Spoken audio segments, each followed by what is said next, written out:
नमस्कार दोस्तों, सुप्रभात, गुड मॉर्निंग। आदि शंकर एकेडमी के करंट अफेयर की क्लास में आपका बहुत बहुत स्वागत है। दोस्तों, आज भी है आपके लिए अच्छी बात, और अच्छी बात यह है, जीवन एक आईना है, यह वही दिखाता है जो आप देखते हैं।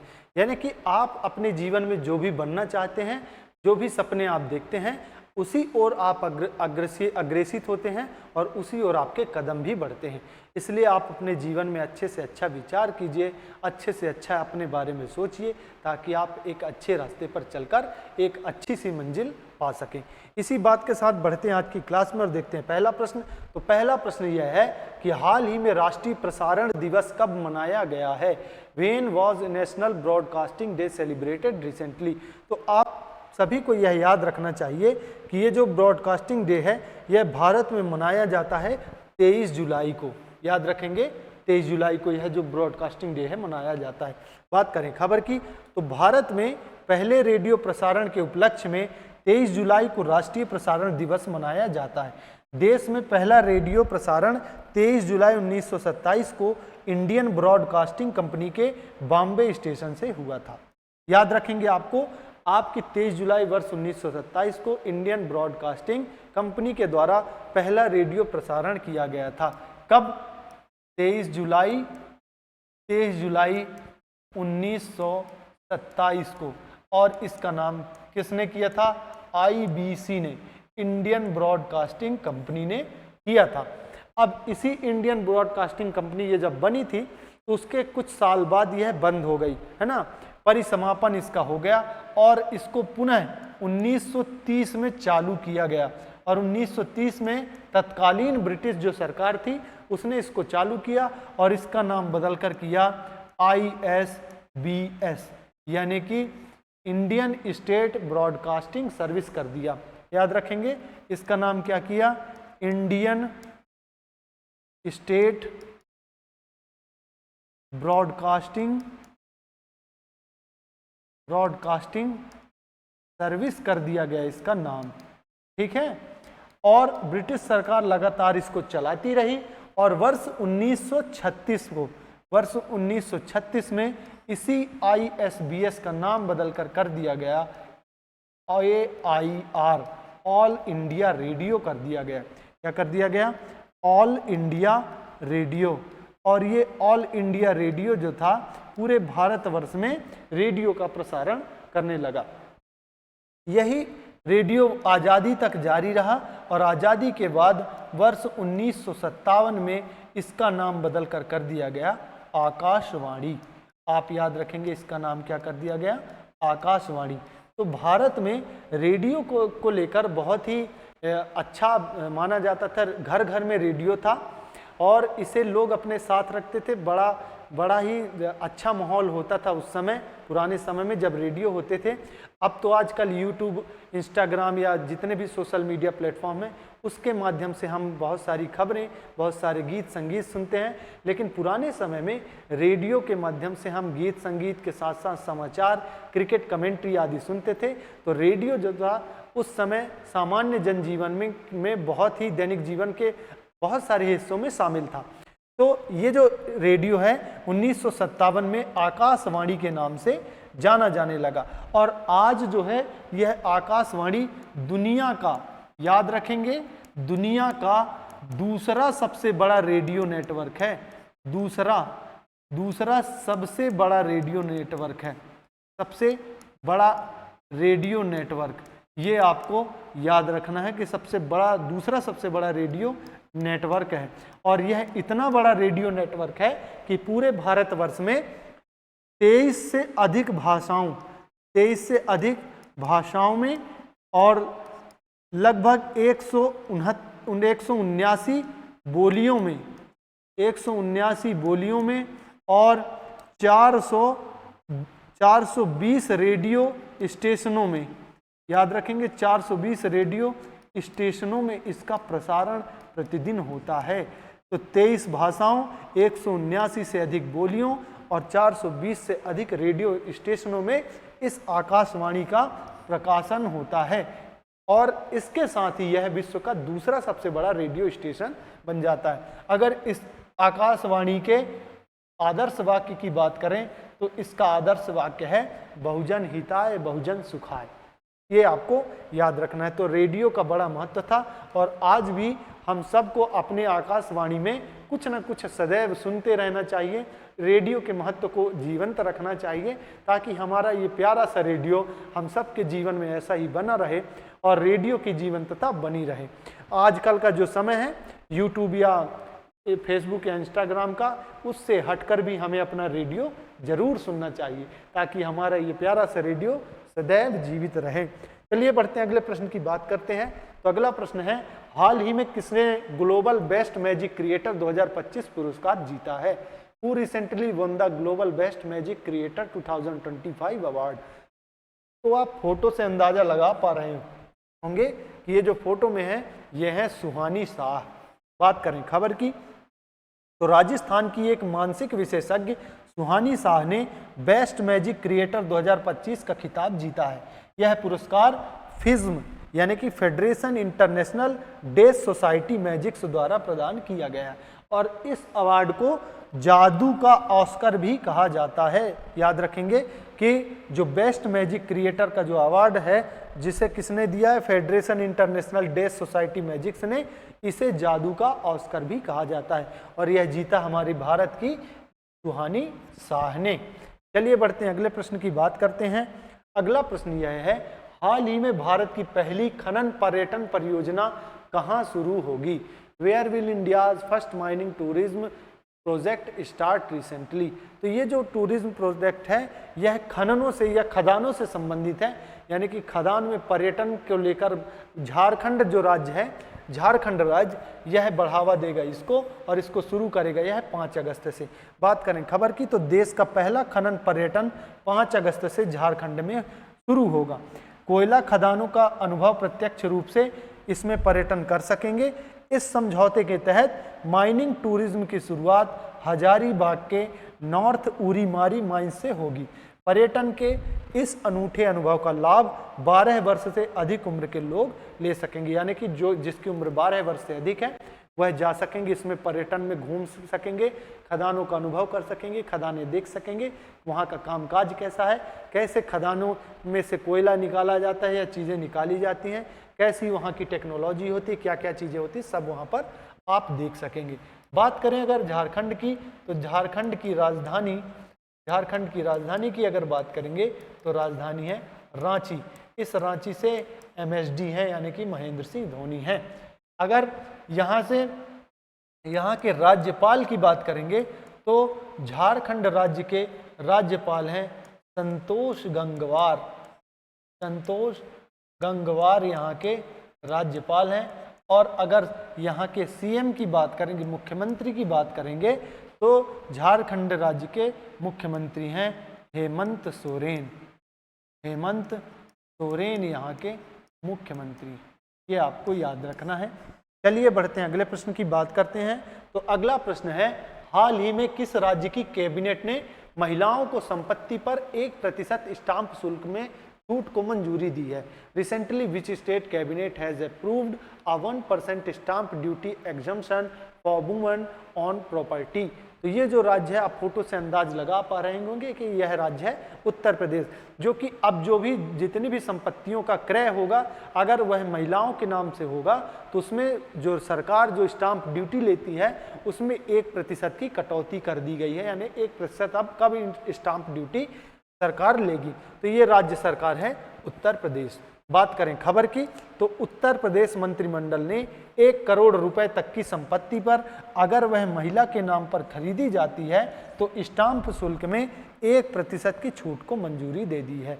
यानी कि 1 करोड़ की संपत्ति तक अगर कोई संपत्ति खरीदी जाएगी और वह संपत्ति अगर महिला के नाम से खरीदी जाएगी तो उसमें स्टाम्प ड्यूटी में 1% की छूट दी जाएगी। उत्तर प्रदेश की बात करेंगे तो यहाँ की राजधानी है लखनऊ। और अगर यहाँ के राज्यपाल की बात करें तो यहाँ की राज्यपाल हैं आनंदीबेन पटेल यहाँ की राज्यपाल हैं। अगर CM की बात करें तो बुलडोजर बाबा के नाम से फेमस योगी आदित्यनाथ यहाँ के नियम है, ये आपको याद रखना है। चलिए बढ़ते हैं, अगले प्रश्न की बात करते हैं। तो अगला प्रश्न है, हाल ही में यूनेस्को से कौन सा देश फिर से बाहर हो गया। तो ये इस समय अमेरिका जो है पूरे विश्व में अपने अजीबोगरीब फैसले के लिए, यानी कि डोनाल्ड ट्रंप के अजीबोगरीब फैसले के लिए इस समय बहुत ज़्यादा छाया हुआ है। और ऐसे ऐसे फैसले ये अमेरिका के राष्ट्रपति ले रहे हैं जो कि मतलब अकल्पनीय ऐसे निर्णय ले रहे हैं। और ऐसे ही निर्णयों में एक और निर्णय यह है कि अब जो अमेरिका है वह यूनेस्को से बाहर होने की घोषणा कर चुका है। तो ये देश कौन सा है? अमेरिका है। बात करें खबर की, तो हाल ही में यूनेस्को से अमेरिका बाहर हो गया है और इसके पीछे का कारण यह बताया जा रहा है कि यूनेस्को उन विचारधाराओं और नीतियों का समर्थन करता है जो अमेरिकी मूल्यों के विपरीत हैं। और अमेरिकी मूल्यों के विपरीत होने के कारण इसने क्या किया, इस यूनेस्को से अपने आप को क्विट कर दिया है। बात करें अमेरिका की, तो राजधानी है यहाँ की, राजधानी है वॉशिंगटन डीसी। वॉशिंगटन डीसी यहाँ की राजधानी है। अगर राष्ट्रपति की बात करेंगे तो राष्ट्रपति बिल्कुल अब किम जोंग उन की राह पर ये चल पड़े हैं और इनका नाम है डोनाल्ड ट्रंप। डोनाल्ड ट्रंप यहाँ के राष्ट्रपति हैं। मुद्रा की बात की जाए तो अमेरिका की मुद्रा है डॉलर, याद रखेंगे अमेरिका की मुद्रा है डॉलर। चलिए बात करते हैं अगले प्रश्न की। तो अगला प्रश्न यह है कि हाल ही में देश का पहला पूर्णतः स्वदेशी रूप से विकसित 50 किलोवाट भूतापी संयंत्र कहाँ स्थापित होगा। Where will the country's first fully indigenously developed 50 kilowatt geothermal plant be set up. तो ये जो सेटअप है यह किया जाएगा अरुणाचल प्रदेश में। याद रखेंगे कि यह कहाँ पर किया जाएगा, अरुणाचल प्रदेश में। ठीक है। बात करें खबर की, तो भारत का पहला 50 किलोवाट का भूतापीय विद्युत संयंत्र यानी जियोथर्मल प्लांट जो पूरी तरह से स्वदेशी तकनीक से विकसित किया गया है, अरुणाचल प्रदेश के तवांग जिले में स्थापित किया जाएगा। 50 किलोवाट का यह प्रस्तावित भूतापीय विद्युत संयंत्र पृथ्वी की आंतरिक ऊर्जा का उपयोग करके 68 डिग्री सेल्सियस के निम्न तापमान में बिजली का उत्पादन करेगा। यह प्लांट पृथ्वी विज्ञान एवं हिमालय अध्ययन केंद्र द्वारा श्रीराम औद्योगिक अनुसंधान संस्थान के सहयोग से स्थापित किया जाएगा। तो पहले तो यह समझिए कि ये भूतापी ऊर्जा है क्या। भूतापी ऊर्जा पृथ्वी के केंद्र में स्थित मैग्मा चट्टानों के पिघलने से जो ऊर्जा है, जहाँ जो ऊर्जा स्थिर है, उस ऊर्जा से टरबाइन घुमाया जाता है और उससे विद्युत उत्पादन किया जाता है ना। और इसी को कहते हैं भूतापी ऊर्जा। और ऐसा भूतापी ऊर्जा का उत्पादन अब कहाँ पर होगा, अरुणाचल प्रदेश में होगा। अरुणाचल प्रदेश की बात करें तो अरुणाचल प्रदेश की राजधानी की अगर हम बात कर लें तो राजधानी है ईटानगर। ईटानगर यहाँ की राजधानी है। राज्यपाल की बात करेंगे तो राज्यपाल यहाँ के कैवल्य त्रिविक्रम परनायक हैं। कैवल्य त्रिविक्रम परनायक यहाँ के राज्यपाल हैं। सीएम की अगर बात करेंगे तो सीएम है यहाँ के पेमा खांडू। पेमा खांडू यहाँ के सीएम है। और अगर इस भूतापी संयंत्र की बात करेंगे तो पूरे विश्व में सबसे बड़ा भूतापी संयंत्र कहाँ पर है, तो वह है कैलिफोर्निया अमेरिका में। कैलिफोर्निया अमेरिका में, है ना। और सबसे ज़्यादा भूतापीय ऊर्जा का उत्पादन भी कौन करता है, अमेरिका ही करता है। ये आपको याद रखना है, सबसे ज़्यादा भूतापीय ऊर्जा का उत्पादन अमेरिका करता है। और पहले संयंत्र की बात की जाए कि सबसे पहला संयंत्र कब लगाया गया था भूतापीय ऊर्जा का, तो वह लगाया गया था 1904 में। और 1904 में यह संयंत्र लगा था इटली में। यह आपको ध्यान रखना, इटली में लगा था। चलिए बढ़ते हैं, अगले प्रश्न की बात करते हैं। तो अगला प्रश्न यह है, भारत की पहली स्वदेशी मलेरिया वैक्सीन जिसे ICMR द्वारा विकसित किया जा रहा है उसका नाम क्या है। What is the name of India's first indigenous malaria vaccine which is being developed by ICMR। तो ये जो वैक्सीन है इसका नाम एडफाल्सीवैक्स है। इसका नाम क्या है? एडफाल्सीवैक्स। बात करें खबर की तो भारत की फर्स्ट इंडिजिनस मलेरिया वैक्सीन का नाम एडफाल्सीवैक्स है। यह एक 2 स्टेज वैक्सीन है। यह व्यक्ति मलेरिया से बीमार होने से भी बचाता है और मलेरिया के फैलने को भी रोकता है। अब तक मलेरिया की वैक्सीन एक स्टेज तक ही काम करती थी। अब समझिए कि ये स्टेज 1 और स्टेज 2 क्या। तो जो स्टेज 1 की जो वैक्सीन होती हैं, स्टेज 1 की वैक्सीन का काम क्या है? स्टेज 1 की जो वैक्सीन है, स्टेज 1 की वैक्सीन ऐसा काम करती हैं कि आपको आपका जो मलेरिया का, जैसे आपको पैरासाइट है, आप अगर मलेरिया के वायरस से पीड़ित हैं तो आपको स्टेज 1 की वैक्सीन ठीक कर देगी। लेकिन स्टेज जो 2 होती है, स्टेज 2 की वैक्सीन आपको मलेरिया के पैरासाइट से मुक्ति तो दिलाएगी, यानी कि आपको ठीक तो करेगी ही, साथ ही आपसे यह संक्रमण किसी दूसरे व्यक्ति तक फैलने से रोकेगी भी। तो स्टेज 2 जो वैक्सीन है वह बहुत ही बड़ी उपलब्धि है और मलेरिया की स्टेज 2 वैक्सीन जो है ICMR ने विकसित कर ली है, जिसका नाम है एडफाल्सीवैक्स। ये आपको ध्यान रखना है। चलिए बढ़ते हैं, अगले प्रश्न की बात करते हैं। तो अगला प्रश्न है, हाल ही में दूध उत्पादन क्षेत्र को बढ़ावा देने के लिए दूध सब्सिडी योजना किस राज्य ने शुरू की है? Which state has launched milk subsidy scheme to boost milk production sector? तो ये जो राज्य है, यह राज्य है असम। असम राज्य ने यह जो योजना है वह शुरू की है। बात करें खबर की तो हाल ही में असम सरकार ने मिल्क सब्सिडी योजना को शुरू किया है। इस स्कीम के तहत कोऑपरेटिव सोसाइटियों को प्रोसेसिंग के लिए दूध बेचने पर किसानों को प्रति लीटर दूध पर 5 रुपए की सब्सिडी दी जाएगी। यानी कि प्रति लीटर किसानों को इस योजना के तहत 5 रुपए की सब्सिडी प्रदान की जाएगी, है ना। बात करें अगर असम की तो असम राज्य की राजधानी की अगर बात करेंगे तो राजधानी है, असम राज्य की राजधानी है दिसपुर।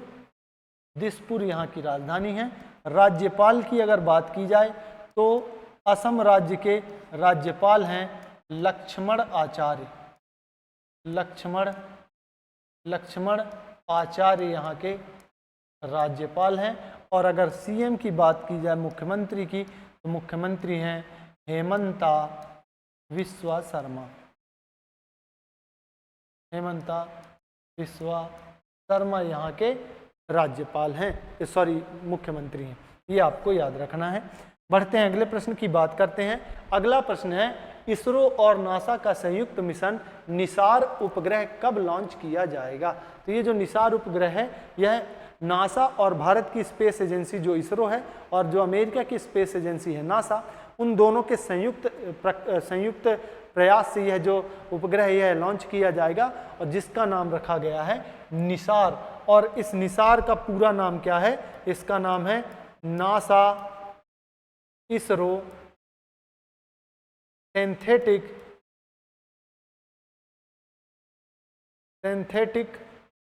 अपर्चर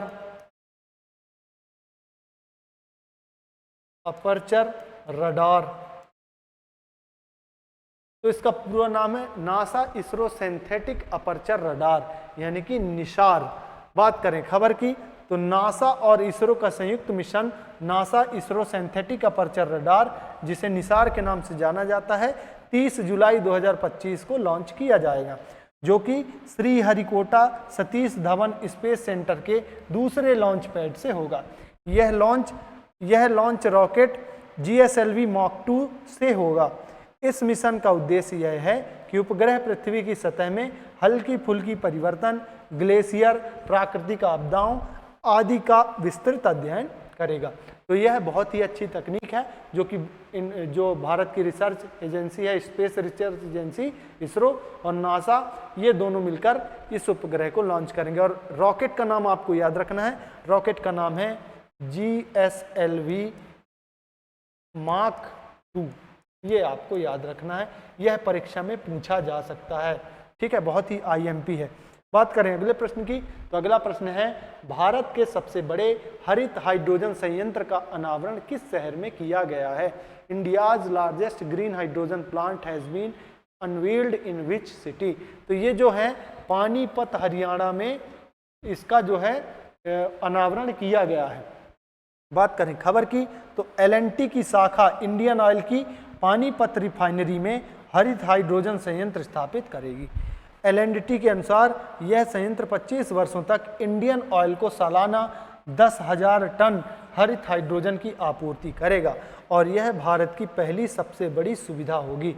यानी कि यहाँ पर 10,000 टन सालाना ग्रीन हाइड्रोजन बनेगी। ठीक है, यह आपको याद रखना है। ग्रीन हाइड्रोजन बनेगी कहाँ पर? पानीपत में, हरियाणा में पानीपत रिफाइनरी जो है यहाँ पर ये जो ग्रीन हाइड्रोजन बनेगी। इससे पहले भी एक जो है गुजरात में अभी ग्रीन हाइड्रोजन प्लांट स्थापित किया था और आपको मैंने बताया था वह किया गया था अडानी एनर्जी के द्वारा। ठीक है, अडानी एनर्जी के द्वारा स्थापित किया गया था, ये आपको याद रखना है। तो दोस्तों आज के करंट अफेयर की क्लास में जितने भी महत्वपूर्ण प्रश्न बन सकते थे वे सब हम आपके लिए लेकर आए थे। वीडियो के अंत तक बने रहने के लिए आपका बहुत बहुत धन्यवाद। हमारी वीडियो को लाइक करें, हमारे चैनल को सब्सक्राइब करें और यह वीडियो अधिक से अधिक लोगों तक शेयर करें। आपका फिर से बहुत बहुत धन्यवाद। जय हिंद, जय भारत।